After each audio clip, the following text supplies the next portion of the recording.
જિંદગી તણાવ પૂરા થાય તો ઘણું છે, જીવતે જીવ ખાલી બે ચાર કામ હારા થાય તો ઘણું છે. મને નથી પડતો વધુ જીવવાનું, ઇજ્જતનું કફન ઓઢીને મરાય મરાય તોય ઘણું.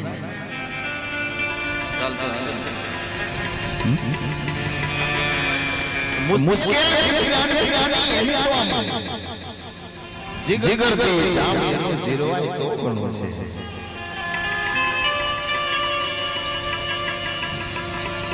અખિલ બ્રહ્માંડમાં નાથ લંકાના રણ મેદાનની અંદર જે પૃથ્વીનું સર્જન કરી શકે લક્ષ્મણનું માથું થોડામાં લઈને ઓખમાંથી દળદળ દળદળ ઓસુએ રડે છે. અખિલ બ્રહ્માંડમાં નાથ રડે છે. મેં વાત કરી પલમાં પૃથ્વીનું સર્જન કરી શકે છે, પલમાં વિનાશ કરી શકે છે. અખિલ બ્રહ્મનાથ લક્ષ્મણનું માથું થોડામાં લઈને દળદળ ઓસુએ રડે છે. અને રડે છે એટલા માટે જ્યારે પાછો ફરીશ ને આ લંકા જીતીને ત્યારે હું સુમિત્રા શું જવાબ આપીશ? સુમિત્રાને શું જવાબ આપીશ? જો આ લક્ષ્મણ બેઠો નહીં થાય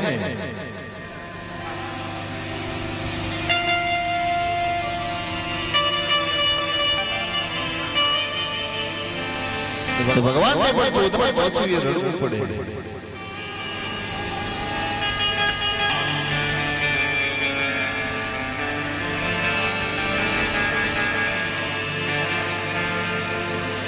અમારા ફૂલસરભાઈ ખાસ આપતો પરિચય અને ખાસ જે શબ્દો છે ને, દીકરી વાલી વડીલોને મા બાપને ભૂલશો નહીં. ભૂલો ભલે બીજું બધું મા બાપને ભૂલશો નહીં. અગ્નિને છે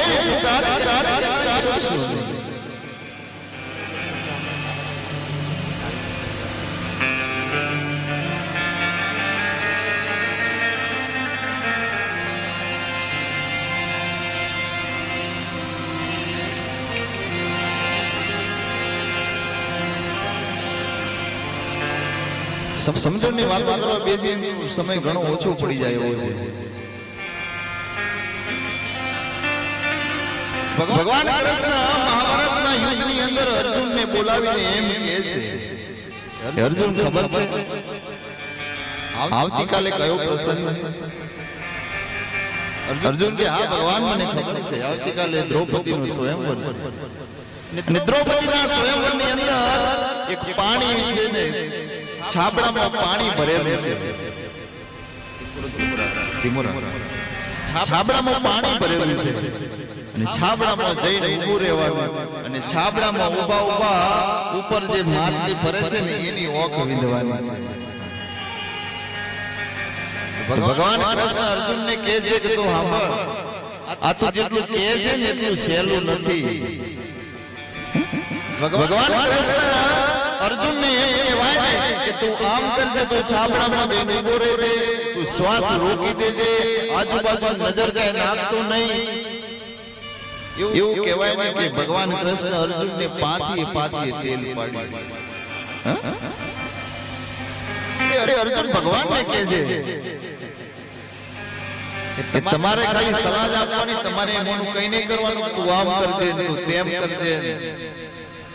કઈ તો મિશ્રિત ખાંડ કે એવું તો ખાંડ જેવું ગળ્યું છે, પણ આને કરવું છે હારી હારી સલાહ આપી દે, ખાંડ જેવું ગળ્યું છે, પણ સલાહોને અનુસરીને એ લોડા જેવું કાઠું છે.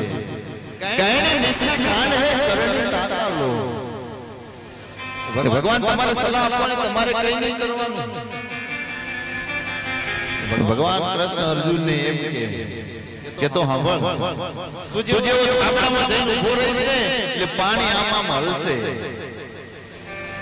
અને જ્યાં લગી પાણી હલતું છે ત્યાં લગી તને માછલીની ઓખ તો શું તને માછલી નહીં દેખાય.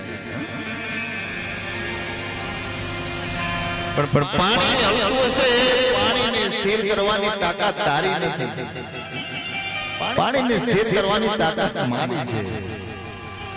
કહેવાનું કે ભગવાનની સામે તમે આમ 5 ડગલો હાલો ને તો ભગવાન તમારી સામે 10 ડગલો હાલવા માટે તૈયાર છે. એની સામે ખાલી ઓખમાંથી એક ઓછો પાડી દેવાની, એક અરજી ભગવાનને ધરી દેવાની. ભગવાન ભાવનો ભૂખ્યો છે. પૈસા હોય ને પૈસા તો પ્રોગ્રામ થાય, બાકી ભજન ના થાય. ભજન જરૂર હોય તો ભાવ જોઈએ.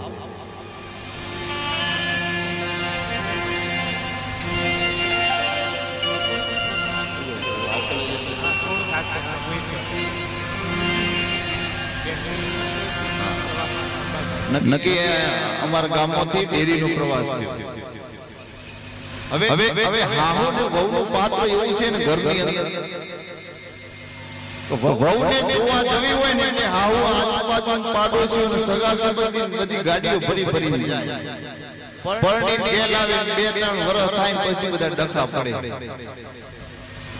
પહેલાના જમાનામાં વહુઓ ધરુજતી હગાઈ થતી હોય ને જોવા આવે ને એટલે વહુઓ ધરુજે મને હાહુ કેવી મળશે. હા 21મી સદી એવી આવી કે હાહુ અત્યારે કીવાય વહુને જોવા જાય મને વહુ કેવી મળશે. જો તો ખરા કેવું સમય આવી ગયું. હવે ડેરીનો પ્રવાસ થયો અમારા ગામમાંથી, ડેરીનો પ્રવાસ થયો ને ડેરીનો પ્રવાસ થયો હોય ડેરીની કમિટી વાળાએ નક્કી કર્યું કે દરેક ઘરમાંથી 2 બહેનો લેવાની. 2 બહેનો એટલે હાહુ આવે અને બીજી વહુ આવે. પણ વહુને ડેરીની કમિટીને ફોન કર્યો કે અમે પ્રવાસમાં આવીએ ખરા પણ આ ડોશીઓ અમારા ભેગું નહીં. એ અલગ ચા ઘરમાં એકબીજાની સાઈડો કાપી હોય, આ પ્રવાસમાં તો ચોથી મેળા. ડેરીની કમિટી વાળા કે હડો ના માર તો પ્રવાસ લઈ લેવા છે, તમે બે લક્ઝરી કરો અલગ. એકમાં બધી ડોશીઓ ભરી એકમાં બધી વહુ ભરી.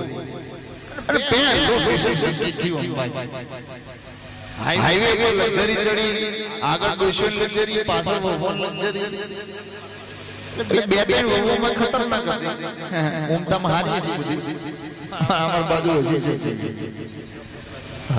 તે ડાયમંડ ધમકાઈ આવી તારી તો લક્ઝરી ખટારો જોરા ડોશીઓ લક્ઝરી કે કેવી જાય.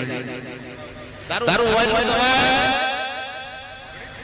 એટલે વન લક્ઝરી ડ્રાઈવર ધમકાય ને વન લક્ઝરી ડ્રાઈવર હતો ચપચપ દબાઈ અને ડોશીઓ લક્ઝરી સાઈડ કરતી સાઈડ દેવી આમ ઘસી સીધી કટ પાછલી સીટ બે બેઠી તે ઊભી થઈ ડોશીઓ લક્ઝરી જમતી ઉપયોગ કર્યો.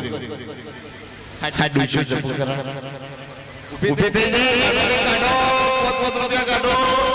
સીટ ડોશીએ પોત રૂપિયા ઉભરાયો. રૂમાલમાં બસકું બોજો ડ્રાઈવર ના લે લેતા રહ્યા બોનસ.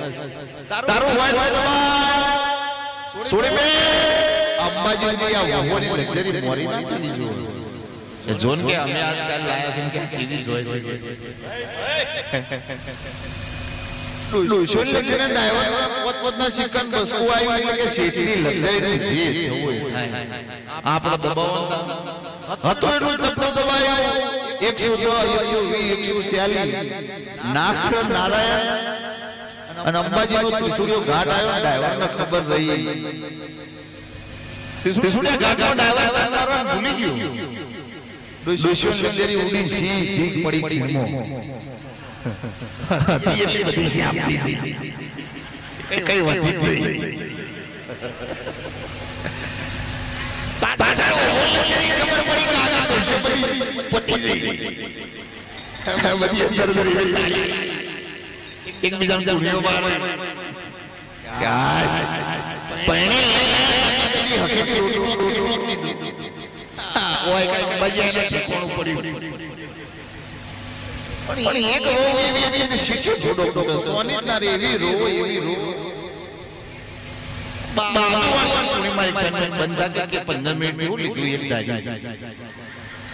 આ શીટ તોડી ના છે તંદર હોય બધી વાઈ રો પેલી રોતી હતી તો રોવાનું પડતો મેલી. ના ના મારે આવું વાલી કોઈ નથી. આ પ્રવાસ આસાનો કહેતી હતી પણ એ ઘેર લઈ જઈશ એટલો આ બચી જઈ એટલો ત્યાં આ પ્રવાસ ચાલુ થાય છે. લે આવો પ્લીઝ ડોટ હતા એક ભાઈ એક રાતે 10 વાગે ઘરનો બેલ ખખડાયો. ઘરનો બેલ ખખડાયો, ઘરવાળી બાયણું ખોલ્યું. એનો ઘરવાળો કે જો હાંભળ ગાંડી, મારો ભાઈબંધ છે ને બસ સ્ટેશને ઉતર્યો ને તે રાત ભૂખ્યો નથી, એના માટે જમવાનું બનાવવું છે. એની ઘરવાળી એને ધમકાવવા માંડી કે તમને ખબર પડે રાતના 10:30 વાગે તમે ગમે તેને લઈ લઈને દોડ્યા હોય, આમ છે તેમ છે ફલાણું છે ભેગું છે. એટલે પેલો એની ભાઈબંધની હાજરીમાં એની બહુ એને ધમકાવતી હતી. એના ભાઈબંધે આમ હાથ ઊંચો, અને જેવો હાથ ઊંચો કર્યો ને એવી લાઈટ જઈ. લાઈટ થોડી વારમાં લાઈટ પાછી આવી ને જોયું કે એની ઘરવાળી ખૂણામાં બેઠી બેઠી રોવે. કેમ રોવે છે? બેઠી બેઠી કેમ રોવે છે? પણ કે આવું મારા તમે તો એક માર્ગા દાદા પાટો ઠોકી દીધો લાઈટ જતી એમો. એનો ઘરવાળો કે મેં તો એક જ છોડી દીધી. પેલો આ નવ પણ મારી ગયો. પેલો હંગાઈ ભાઈ બનાવ્યો છે, નવ ઠોકી જતો રહ્યો. આવા ઘેર કહેવાય નહીં. એક પતિ પત્ની સીસીમાં ફ્લેટમાં રહેતા હતા ને, અને એમના ઘેર મહેમાન આવ્યા રાજુભાઈ, તો એમને ગમ્યું નહીં. બે જણો રહોડામાં જઈને વાતો કરે કે તમે મને ખોટી ખોટી મારો, હું ખોટી ખોટી રોઉં, અને મહેમાન છે ને નાહી જશે, આ તો ડખો જોઈ. બે જણા રહોડામાં ચીકો બોલાવવા પડે, એક પાટો મારે પેલી રોવે. મહેમાન સોફા પર બેઠો વિચાર કરે કે આ ઘેર રહેવાય નહીં, નાહી જવાય. મહેમાન જતા રહ્યા, બે જણે જોયું કે મહેમાન નાહી ગયા, એટલે પાછા સોફામાં તાળીઓ લઈ કે જો મેં તને ગોડી છે ખોટી ખોટી મારી, આ મહેમાન નાહી ગયા. પેલી કે હું કેટલી ડાઈ ના હું, એ ખોટે ખોટું જેવું હોય, આ મહેમાન નાહી ગયા. મહેમાન બારીથી ડોફો નતા, એ તને જો ખોટી ખોટું હજુ તો હોય જ. આવા ડગલા થાય.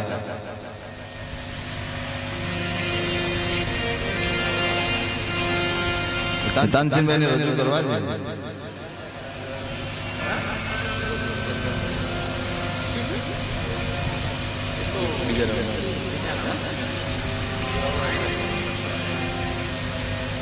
એટલે તાનસીનભાઈ ને આપણે વિનંતી કરીએ